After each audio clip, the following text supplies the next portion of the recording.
Hello, everyone, and welcome to another episode of the Board Game Mechanics. I'm Katie, and with me, as always, is...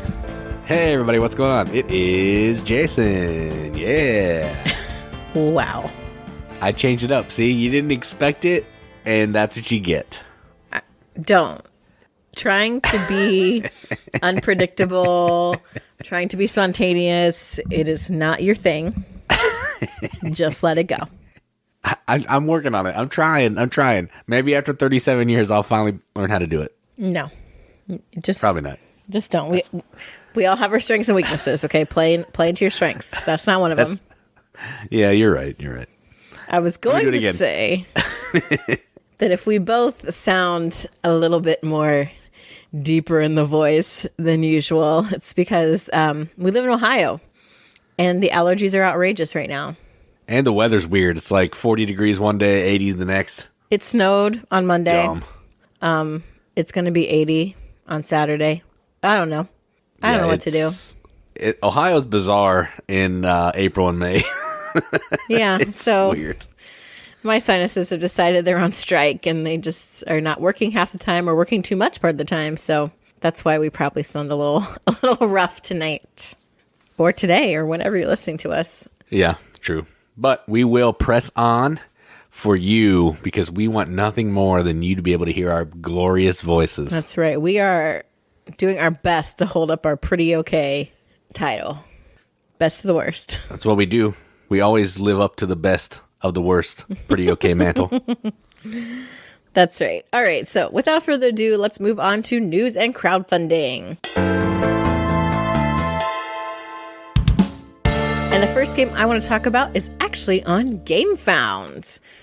I had heard they're doing some stuff over at Gamefound that's kind of making them not minis. It's finally not minis and stupid fighting games. Well, but I mean, you told me something about them as a website. They were trying to do something to be more competitive, and I don't know what that was. I tuned you out. They're letting smaller publishers join. Like it was official. Like formally, I think it was just like some big ones. Oh, like I didn't Awaken know that. Realms. It's Awaken Realms is like crowdfunding site, but they would invite other people. Like Portal was allowed to go in, and a few other. But now they're letting like smaller companies use Gamefound instead of having to go to Kickstarter or Indiegogo and that kind of thing. Good. Now, if they just get an app I could use, that would be perfect. That would be nice. I could search. So I want to talk about a game on Gamefound. And I got to tell you, I'm surprised it was on Gamefound because this is the most freaking adorable thing I have seen in a long time. The game is called For Northwood with the exclamation point. So that's why I had to say it like that. And this is a solo trick-taking game. That's strange. How does that work, you ask? Right. I will tell you. So you've got these adorable little like rulers that are little animals. I mean, this is like, the artwork looks like an adorable like forest nursery pattern. Like it's the freaking cutest animal I've ever seen. So there's these rulers. I think you have to work with 8 of them. You're trying to win them over. You're trying to unify Northwood, which is this we're going to go theme here. You want to unify Northwood, and but in order to do that, you have to engage in tricks with each of the rulers. So they've got cards, and you've got a hand of cards. Whatever suit the ruler is, that suit is trump for that game that you're playing with them. Each ruler needs a specific number of points, of a specific score that you need to get in order to consider them friendly and on your side and part of Northwood.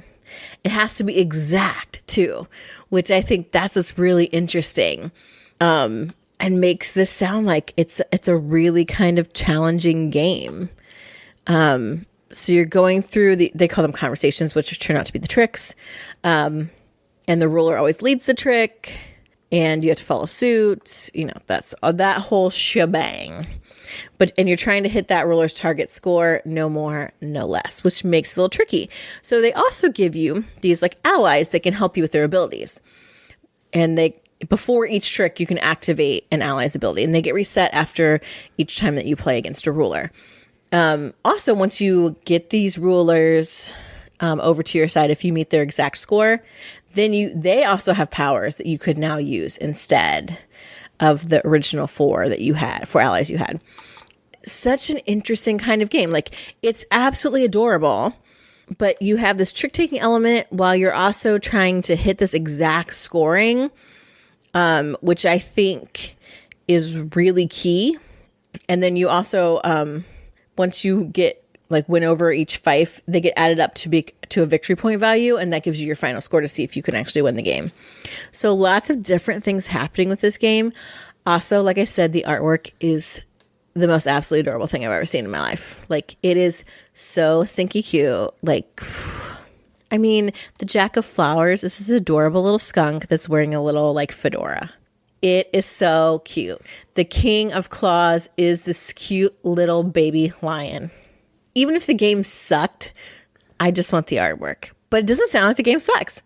So if you like trick-taking, which I definitely do, if you like adorable art, which I definitely do, if you like solo games, which I definitely don't, but you might, you should check out For Northwood on Gamefound. There are 7 days left on this, what do they call it there?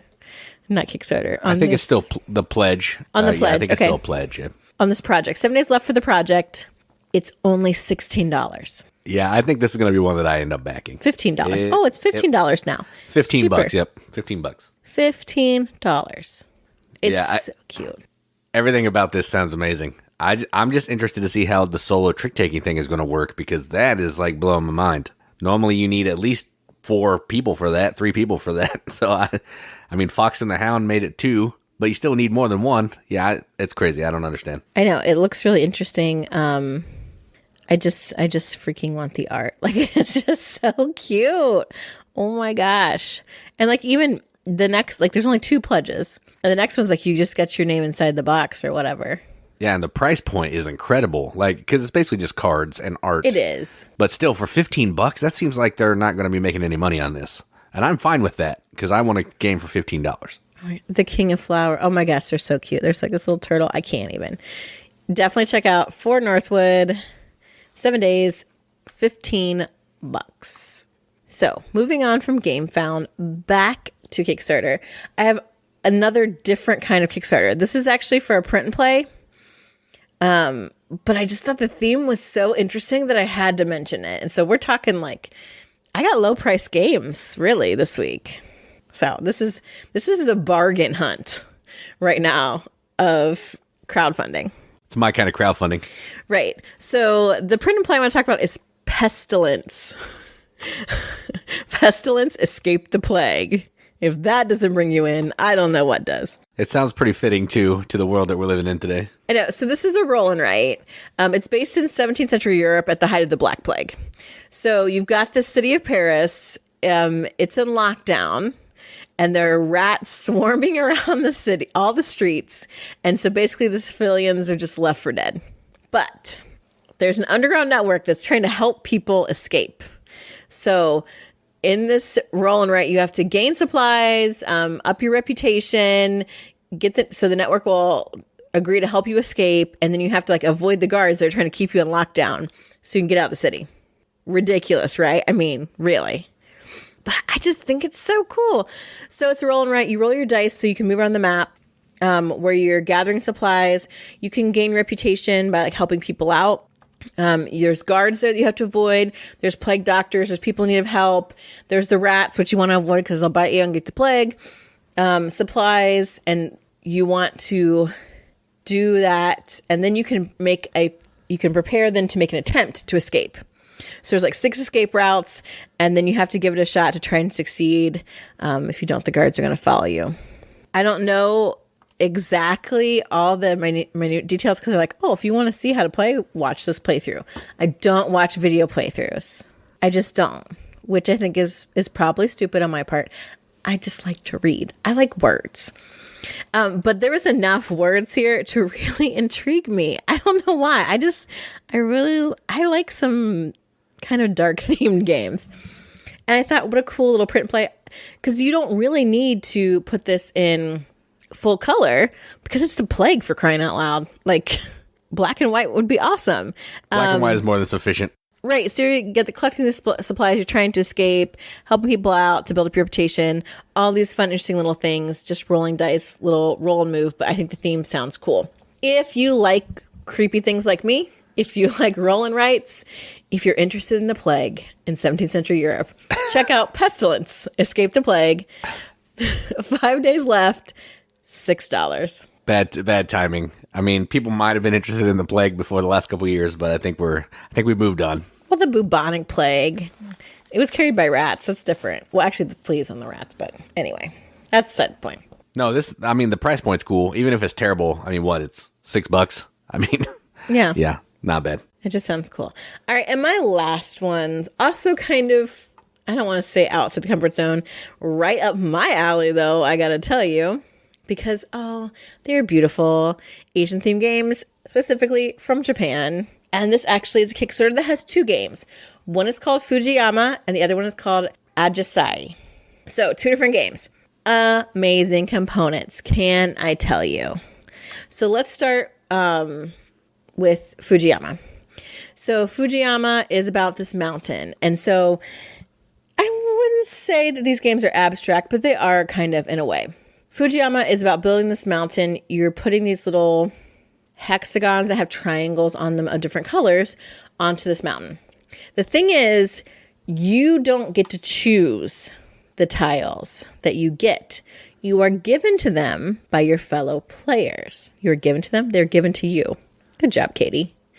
They're given to you by your fellow players. So you want to create the most beautiful mountain, which is where all these seasons match, and you're aligning these different colors together on your mountain. But other people are the ones that give you tiles. The only way you can obtain tiles is from your neighbors. If you then are able to use the tile they give you, you get a little animal token. And these animal tokens are so cute. There's like little squirrels and bunnies, and they're all shaped meeples, which you know I love. And not only that, they add points. So being able to utilize the tiles that your opponents give you is part of how you win the game, and also really good for you because you get these little animals. So you've got this beautiful mountain that you're building, and you've got all these adorable animal meeples on it. So cute. Let's say maybe you don't like that. Okay, if you're not into adorable animals and mountains, what about flowers? That's right. The second game is Ajisai, which is about hydrangeas. And it's kind of, they talk about how it's kind of like Othello style, because you are placing flowers around this board to change them to your particular color. So you're trying to get as many flowers as you can in your color. They're so pretty. They're the softest, loveliest colors. The hydrangeas are these colored, like shaped meeples. So pretty. The board is actually like it's made of cloth. It's just so pretty. It's just so pretty. What can I say? I love them both. So if you like Japanese themed games, if you like little kind of abstract strategy kind of games, check out Fujiyama and Ajisai. There's 10 days left on the Kickstarter once this drops, and it's $47 for both, which I think is a pretty good deal because they are beautiful. Yeah, I actually like games when they come with like a cloth mat, like that Mandala game. Mm-hmm. The 2-player one has like a cloth mat. An Illimat. Nice. Yeah, Illimat. It just adds like a little different aesthetic to a game. You always have a board, there's play mats, but a cloth mat just makes it feel, I don't know, maybe classier or something. I don't know. Yeah.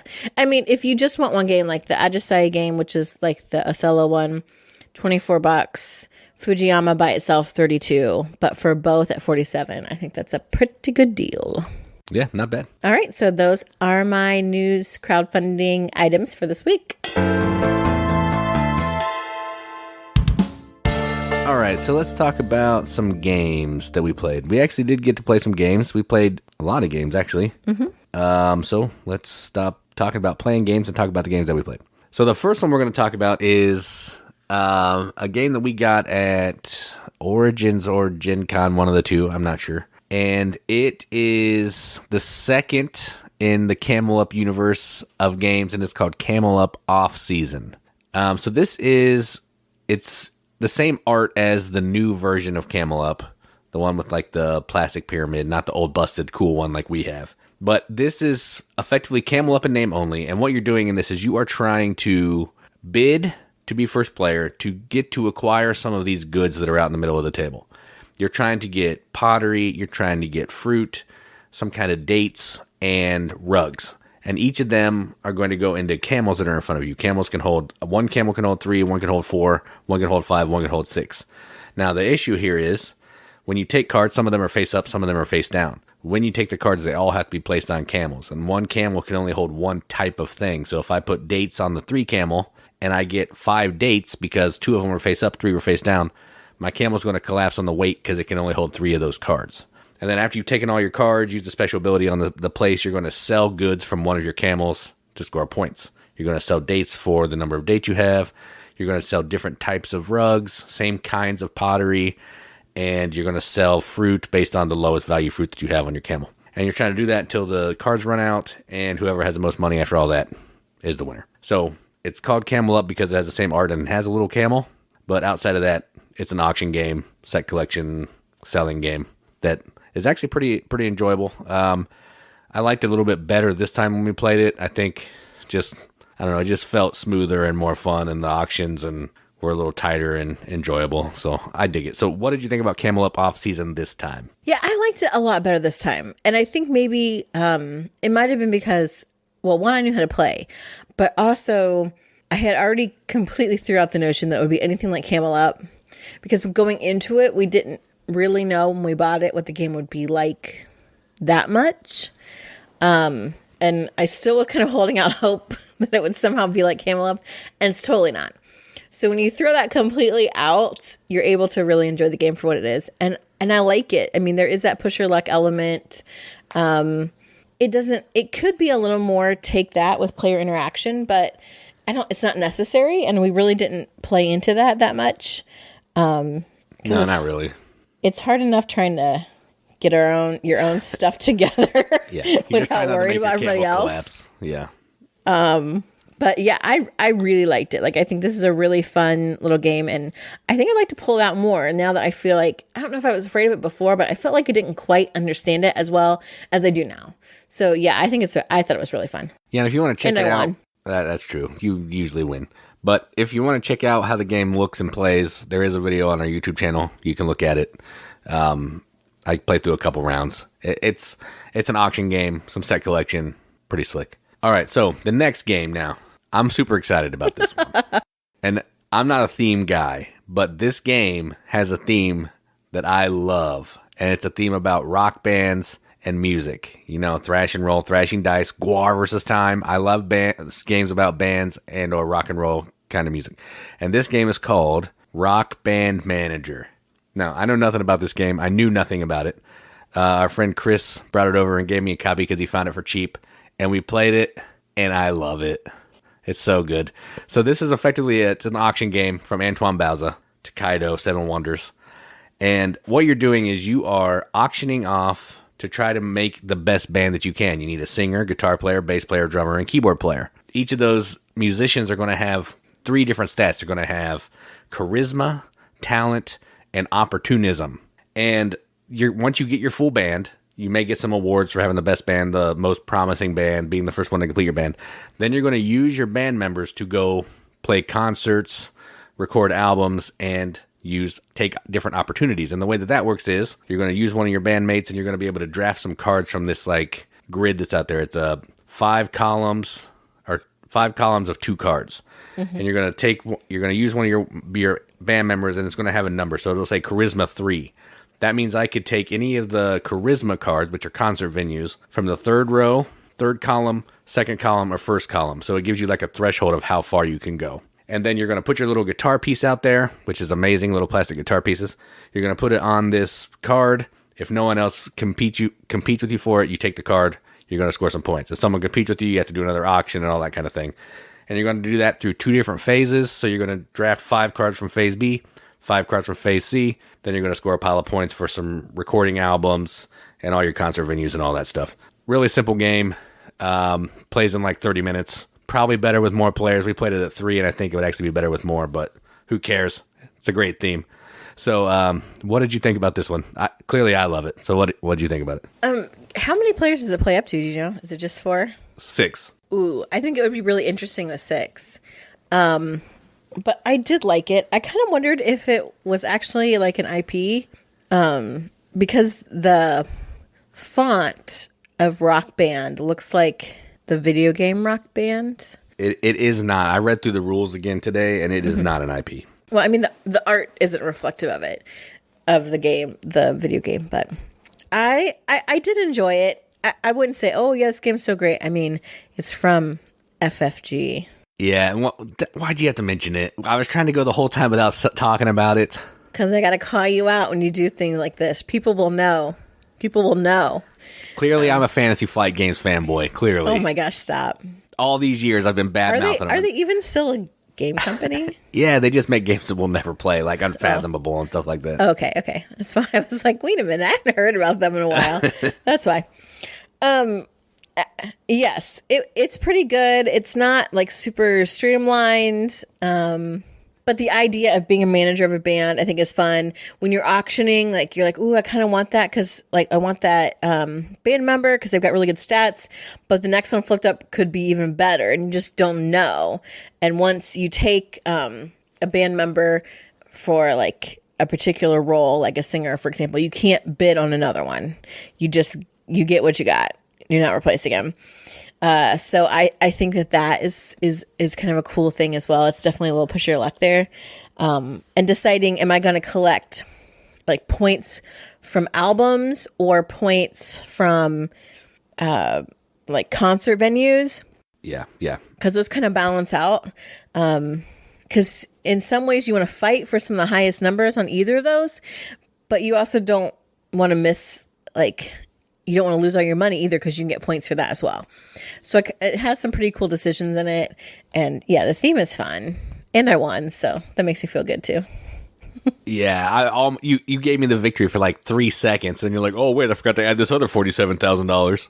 It wasn't. It just was a couple of other points. I didn't realize that they were supposed to be added in, and then I won. Yeah, I mean, and yeah, it's not the best game in the world. I'm admitting that, but it's fun. And playing it at 6 players, I think, would be crazy because the auction would just be nuts because everybody's going to be competing. There's only 10 cards out there, so you have 6 people fighting for those 10 cards. Yeah, yeah, it's crazy. So, Rockband Manager, there'll be a video posted on that coming up very soon. All right, so the last game is a game that we've talked about a lot, and we've played it a lot, but we busted it out again because why not? And it is called Fool's Gold. This is a game that we got for like $5 on a Black Friday sale, which is the whole reason we have it. And this is effectively, it's a push your luck game about mining in the 40s. And you're going around to these 5 different... in like the 1800s. You sure it's not the 40s? There was no gold rush in the 1940s. Why do you think they're called... been discovered. Why are they called the 49ers? Oh, yeah. The 49ers were 1849. You're right. So either way, the 49ers, that's what the term comes from. This game, I don't know what I'm talking about, but it's about gold mining. History, not a strong suit. There's basically how this game works is on your turn, you have a couple things you can do. You can put out a miner to one of the dig sites, and it may be free. It may cost you a little bit of coins. You can, if there's a wild die, which is a 6, you can add that to a dig site, and I'll explain why that's important in a minute. Or you can just take your little miner and put him out in front of your shield and take back a couple bucks because you need money to keep putting people out. Because the reason you want to get people out is because you want to be able to draw cards from these dig sites. And the way that works is it's number of meeples that are out at the dig site times the number of... not dig sites. Oh, yeah, the mines, yes. At the mines. So it's number of people times dice. That's how many cards are going to get flipped. And you're trying to get gold, and you're trying to get these different types of gemstones. But the interesting thing here is, at the end of the game, you at least need to have at least 1 piece of gold from every mine, or you lose 5 points. And then, if the mine that you have the most gold in becomes fool's gold, and all those points are gone. So you're trying to keep everything kind of even. So when you, like, if I had one that's 12 and a bunch of other ones that's 5, I really did a poor job managing my mine. So you want to try to keep that all even. So when you discard one, you're not losing a pile of points, and you're trying to get one of each gem from the five mines. So they score a pile of points, and it's just good push your luck times. I love it. It's tool art, so good, such a good $5 buy, and I love playing it. So Fool's Gold. What do you think? Is this one out of print? Probably. I mean, you can probably find it on BGG because everybody seems to hate it for some reason. Why? Yeah, I have no idea. It gets no love. It's rated real low. I don't get it. It reminds me, it's like Thieves. And I also like that game because they're so thematic. You did a terrible explanation of this game because you just kept pulling things out of nowhere that people who had never played the game would be like, "What? Wait, what? Where?" It's fine. They can watch the video. We have a video. So there's a lot of really great things about this game aside from like the fact that it's Gold Rush and 1949. Yeah, right. Not at all. You roll a ton of these little dice to start off your mining season, and that dictates which mines are open. So that's fun, just to chuck a whole bunch of dice and sort them out, I think. Then each mine is represented by a deck of cards, and the cards have gold or gems, like Jason mentioned. They also have like silt, and there's bad weather, and then there's also false alarm, because you think it's gold, but it's not. And you're flipping these cards over and you're really like hoping that you'll be able to get gold. But also there's a bunch of miners there. And so you got there at different times and people have different stakes in the claim. And so that kind of determines who gets to pick which card first and what are you left with. And that kind of push your luck. And the fact that it's so thematic in that when you go to pan for gold, there might be no gold in them there hills. Like you might get a whole bunch of silt. Or you might have bad weather and then be forced to shut down the mining operation early and not get to as many good things. Or somebody else gets there ahead of you and takes all the good stuff and you got crap left. Or, there's a false alarm and you're like, ooh, we hit it big, which it takes all the gold and the gem cards, shuffles them and pulls them out at random. So that might take away everything that you actually had hoped to get. Like that kind of like push your luck, that like sense of yes, that thing is, it's so fun about the game. It's worth way more than $5. And I do love the tool, but there's such great thematic content there. And also the first player marker is this wooden little pickaxe, which I always like to mine for gold with on the table instead of actually paying attention to the game. All those things make it such a great game. If you can find it, since for some reason people don't like it, snatch it up for a steal because it's a really fun game. So worth it. All kinds of people that we've played with have really liked it. So yeah, I like Fool's Gold. And I won too, I think. You can just stop saying that. I mean, that should go without saying. I had like a super like winning like weekend/week. That does not happen that often. That's true. I am awful at games. So I don't think I won anything, but it's fine. I enjoy the journey. It's all about the journey. I enjoy the winning. Well, I would like to enjoy that, but I don't want to get used to it. So it's just keeping me humble. So those are the 3 games that we played that I lost. But let's not talk about that and let's just move on.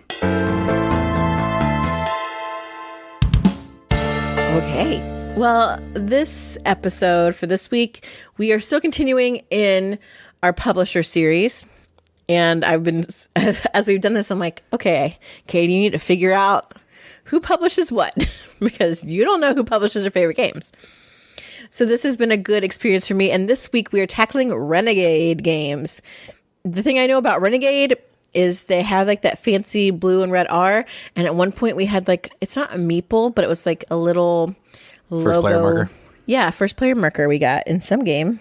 Yeah, we still have it. It's in the box of bits above the shelf. Yeah. Yeah, I don't know how we came to it, but I just always think of that. And so I do remember their logo. Good marketing, guys. But surprisingly, we own / have played / really enjoy a lot of Renegade games.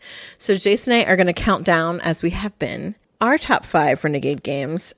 We tried to kind of pull maybe some different games. He and I both like a lot of the same kinds of games.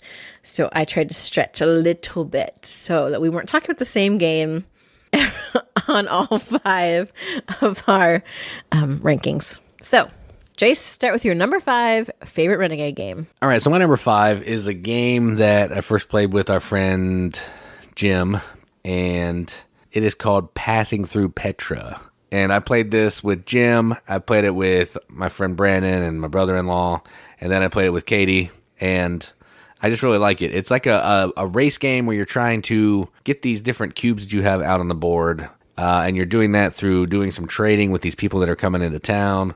You are, that's basically it. You're trying to get these people to come visit your town. then they'll eventually stay in the town, and then they'll sell to people who are coming to your town. And that's going to move you around on these like 5 different like track type things. And if you can move far enough, you can put one of your cubes down and get some special bonuses and all that kind of thing.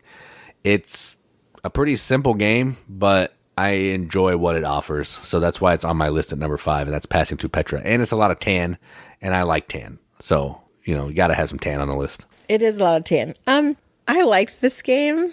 I need to play it again to decide if I really like it or not. I do remember I beat you really badly. And I felt good. Should be no surprise. We already talked about that earlier. I'm always surprised when it's like a new game that I often feel like, am I doing this right? I don't know. Anyway, my number 5 is a completely different game, and Jason does not like this game. But I think maybe if I teach him the right way to play it, he might. And that game is The Search for Planet X. So this is a super new game. I think it was in Games Played last week, probably, or the week before. Yeah, that sounds right. One of the last 2, yeah. So super new to me, but it made such an impression on me, and I kind of really want my own copy that I had to put it on my list. So in this game, it's a deduction game. You have a board that's the night sky, and it's broken off into 2 different segments, depending on how difficult of a game you're playing, depends on how many segments there are. And in each segment, there's a certain type of celestial body. And you're trying to determine what they are by getting clues, by using the logic rules that they give you, because you're ultimately trying to find which segment Planet X is in. And you also need to know what's located on either side of the Planet X sector. So it's like you're finding things out in secret. You're making some guesses to get points that way. It's like pure good mind-bending logical deduction. And I totally dig it. Like, I so dig it. I would probably play this by myself.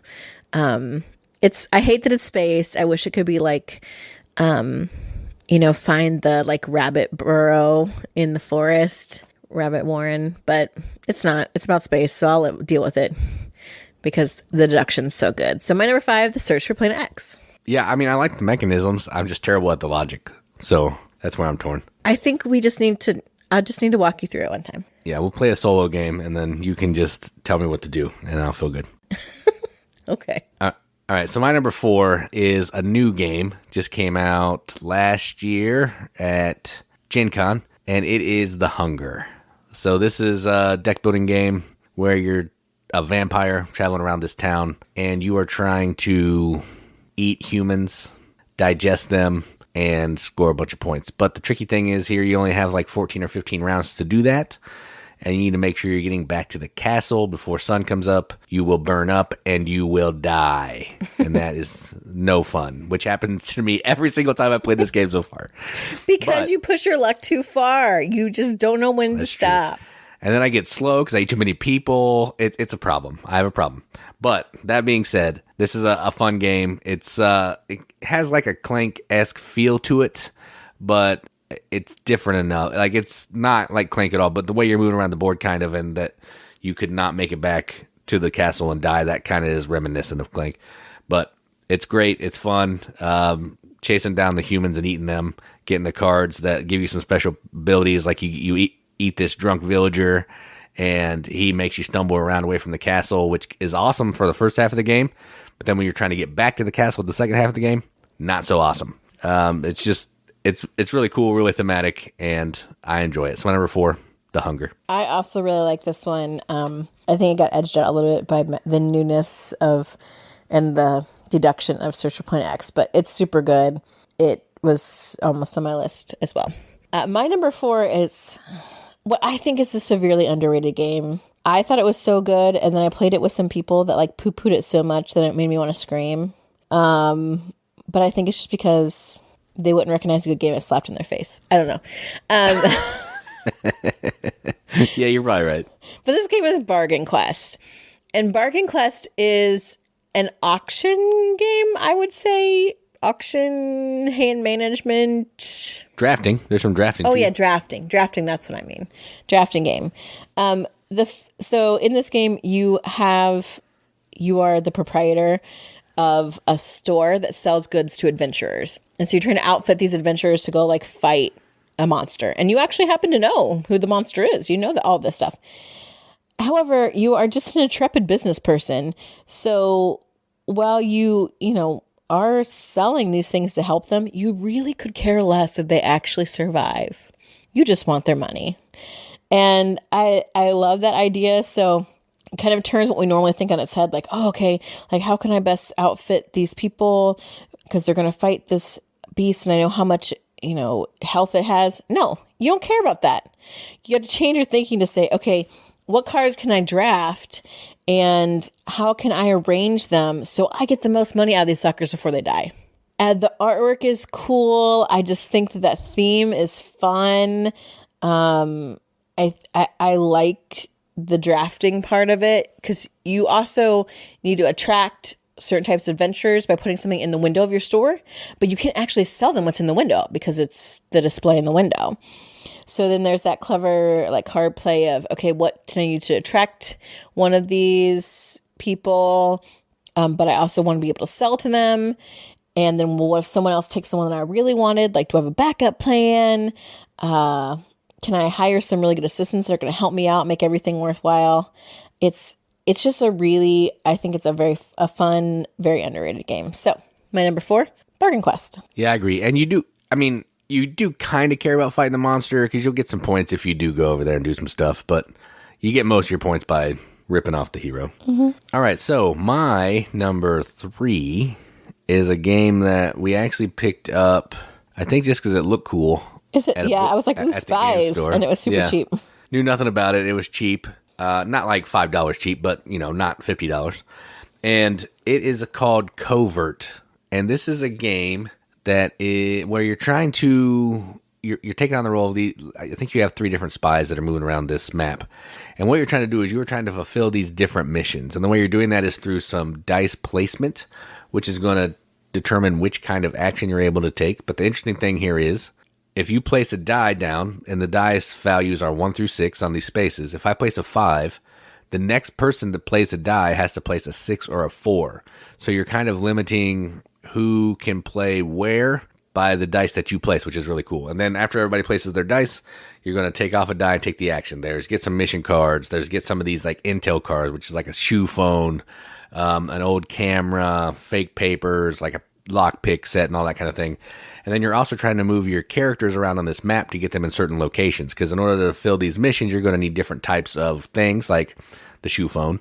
And you may need to have your spy in a certain location or region on the map. If you can meet all that criteria, you turn stuff in, you complete the card, you earn some points, and good job you.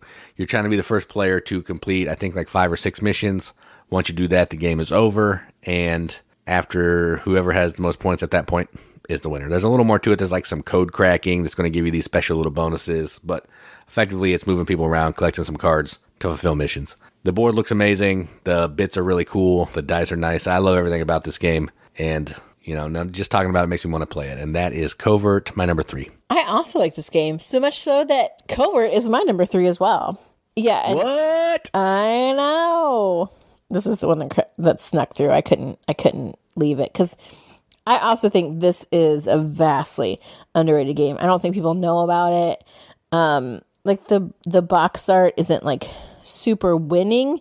It's not bad though, but I love a good spy theme. I've always been a James Bond, get smart, Jack Reacher, Mission Impossible kind of girl, and this game really kind of recreates that feel. Because you're doing all different kinds of little things that lead up to these different spy missions. And the dice placement is great. It's just it's such a fun game. And we did get it on a good deal. So I always love a good deal. So yeah, I really love Covert. My number 3 as well. You love a good deal. I love a good deal. I know. You even more than me. Way more than me. So speaking of a good deal, my number 2, actually, we got it for really cheap for some reason. We got one of them for really cheap, and that is my favorite of these. But my number 2 is Clank in any form, but my favorite probably is Clank Legacy, just because it offers 12 different types of games that change the rules around while still keeping the same basis of Clank. But Clank is a deck builder with you're using some cards to move around this board. And there's multiple kinds of boards. And you're trying to get these different artifacts and get either back up above ground or back to a spot where you need to be before a certain point to score points. And if you can't get above ground or get to the certain spot, you may die with no points, and that is no fun. Kind of like I talked about in the Hunger. This one does that same thing. It can be brutal, but it's also fun. Gives you kind of like a push your luck deal. There's tons of different flavors of Clank. Pick a flavor. There's water. There's mummies. There's spiders. Whatever you want. Space. Any theme that you like, there's a Clank for you. But get Legacy because it's the best. So my number 2 is Clank. Any flavor. Yes, I do like Clank a lot. But my number 2 is not Clank. In fact, my number 2 is a game that we have also talked about recently because we played it again. And it's a soft spot for me because of the theme, because I love books so much. And that game is Ex Libris. So in Ex Libris, you're cultivating your own library. You are collecting cards that have books on them, and you're trying to put them into your bookshelf. You have to put them in alphabetical order. You want to try and keep your bookshelf as stable as possible, make it kind of even. You also have a special type of book that you really want to curate in your library. There's also some banned books that you don't want in your library. And so you're just trying to go to it's worker placement, take your people and put them at these different places to get these book cards and arrange them to give you the most points. I think that, yes, I love the book theme, but it has really great production, except for the fact the text is really tiny on the worker placement spots, which makes me sad. But if you played enough by the name, and they do have some iconography on them, let you know, okay, 2 cards go face down here each time or whatever. So they've tried to help themselves out a little bit. I wish it would get a nice little reprint where they fix that, but it probably won't. But the game is still good despite that. Get a magnifying glass out. It'll be fine. The production, everyone gets... if you play the more advanced version, which why wouldn't you? You get a special worker and then a couple little, minions that help your special worker. And there's all these really awesome, cool, unique player powers. I love a good player power. And yeah, there's so many. There's 12 of them or something. Yes, and you want all of them. You're oh, that's a good one. Oh, that's a good one. Really, there's so many good ones, and I think that's a good sign of a good player powers. I feel in Marco Polo, you're oh, this one might break the game. Oh, this is going to give me an advantage. But they all do, and that's what's so awesome about it. And in your, all the books have different titles. They're funny. I like the art. It's just such a good game. So my number 2 is Ex Libris. Yeah, and this would be higher for me if it had better text. I know. I would also say never play this without those special powers.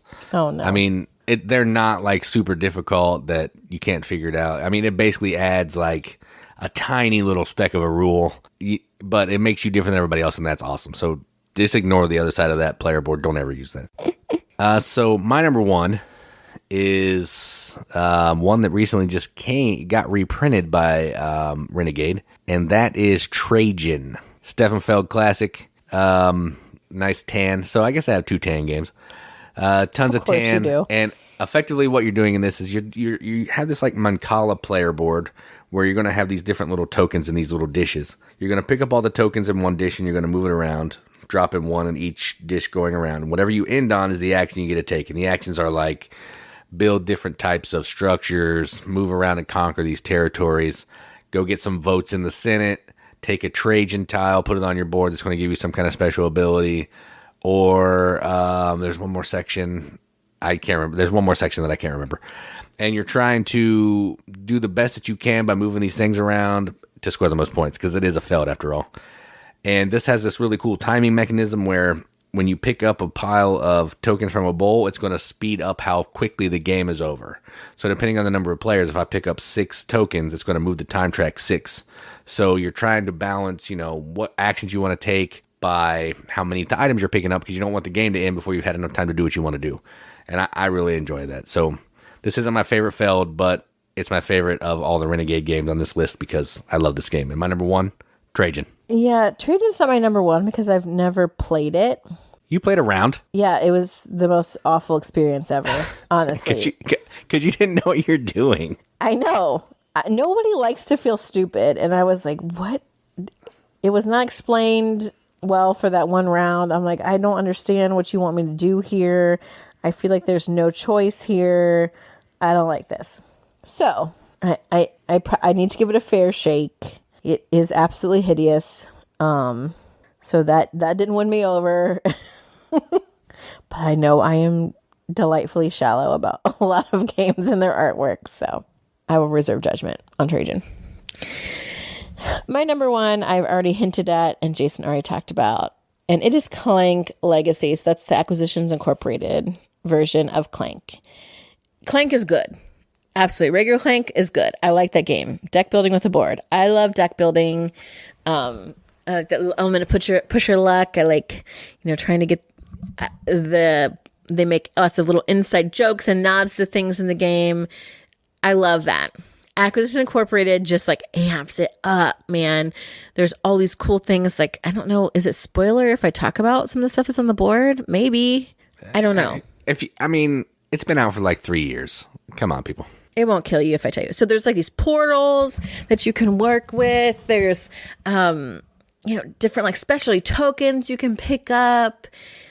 Like these cool cards you can add, and it can become a part. You can write this like a whole crazy story if you wanted, like about side characters that don't exist. It has lots of great nods to, especially as a D&D player, all these fun inside jokes about NPCs and things. I think it's the best form. Like, absolutely, we played through the campaign twice. Right. And I would do it again right now. It's just that fun, that engaging. Such a good game. And one of the versions we played with some people who we game with fairly frequently, our buddy Brandon and his wife. He'll be happy that I mentioned him on the podcast. And Brandon likes to play, like, I think new games all the time. But he was really into like the different levels of this game, even though it was the same game, which I think that's, it speaks a lot for this game, in my opinion, because it's able to really keep you engaged over all those different gameplays because it's just so interesting and so good. So yeah, my number one, Clank Legacy, Acquisition Incorporated. Yeah, great game. So we do have some honorable mentions. We won't belabor the points here because we don't want to be here all night, but let's just talk about a few of them. So we have all the West Kingdom games, the North Sea games from right. Shem Phillips and Garfield. So all those games, they're Architects, great games. Paladins, Raiders. Yeah. We've played those three. We haven't played Viscounts. They were good, nice Euros, but I just like some other games that do some of those things better. Yeah. Atheneum, which is also about a library. A magical library, which the books are like floating around and all that kind of thing. Solid, kind of hectic. Circadians First Light, another Garfield game, which is, they partner with Renegade. That's why they're on here a lot. I never played that one. I played it with Mike. So you're doing this mining on space, kind of. Could be anything, but they said it in space. Why space? Why space? Fox in the Forest. We mentioned that. I mentioned that up a little bit about two-player trick-taking game. That's what this is, two-player trick-taking game. Lanterns, which is a little tile game about matching these lanterns. We played this a long time ago, and I'm not really sure, but it's a tile game. Lotus is a game about building these different flowers with these cards that are like different flower petals. We played that one time too. I don't remember it too much. Pie Town, a deduction dice placement game. Yeah, just a cute little game that I enjoy. That almost made my list. Like, I really liked that game. Yeah, I'd like to try that again. I did really like that one. It was fun. Sentient, which is a dice puzzle card auction-y game. It's a weird game. I don't really know what category it fits in, but it's great. Spell Smashers is like a word building dungeon crawl monster fighting game, which is interesting. Yes. I'm surprised that didn't make your list, actually. It was really close, but we haven't played it in a long time, and the last time we played it was a bad experience, so... We can mention it. Brandon poo-pooed on it. We'll just put it like did. don't ever play a word game with Brandon, because he just decides, I don't know words. I'll just Google random words and I'll just say that they fit. It takes away everything from the game. If you can't come up with a 2-letter word on your own, then we won't be playing word games with you. Get out. Next is another game we played with Brandon, Succulent. I don't know if you played it. Did you play this? I don't remember. I know you might have been sitting at the table. I'm not sure. But this is a game about like growing flowers, kind of watering the flowers and scoring points, and then whatever, plants, flowers, whatever. World's Fair 1893. It's a little like area control game about trying to get these different cards to score points. We traded this. It's not great. But. I was so underwhelmed by it. I think because I had heard a bunch like people rave about it, and I was like, "This is it." Yeah, I think that it didn't live up to the hype at all. And like, I like the J. Alex Kevern guy because he did Sentient. He's done some of these other games, but man, World's Fair was just not our jam. So those are the honorable mentions. So a lot of really good Renegade games. I don't know. I'm sure there are tons more that we haven't played. So do you like Renegade games? Tell us about it in the comments, on the YouTube video, on our Facebook page, on our Twitter, on our Insta, whatever. We just like to hear from you guys. You want to chat real time? Check out our Discord channel. We got nothing better to do. Just to talk about board games. That's what we love. Yep, and we try to keep the drama to a minimum because that's how we roll. We don't try, we do. That's true. There's no drama. There's no minimum and there's no drama. Yeah. So far, to my knowledge, no one has tried to stir up drama in any of our socials, and that's good because I will not stand for it.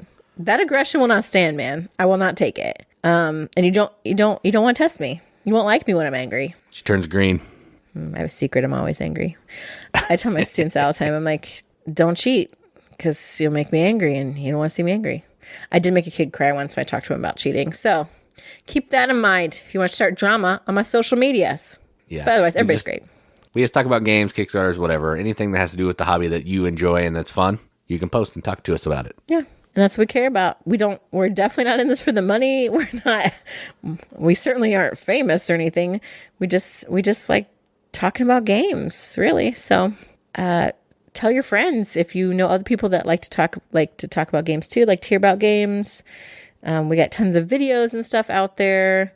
If you need some recommendations, whatever, we're happy to chat. Yep, that we are. All right, that's all I got. I got to grade some papers, make some students cry in different ways. Right. Yep, sounds good. Well, thanks, everybody. I've been Katie. And I'm Jason. Keep gaming, everybody. Keep gaming.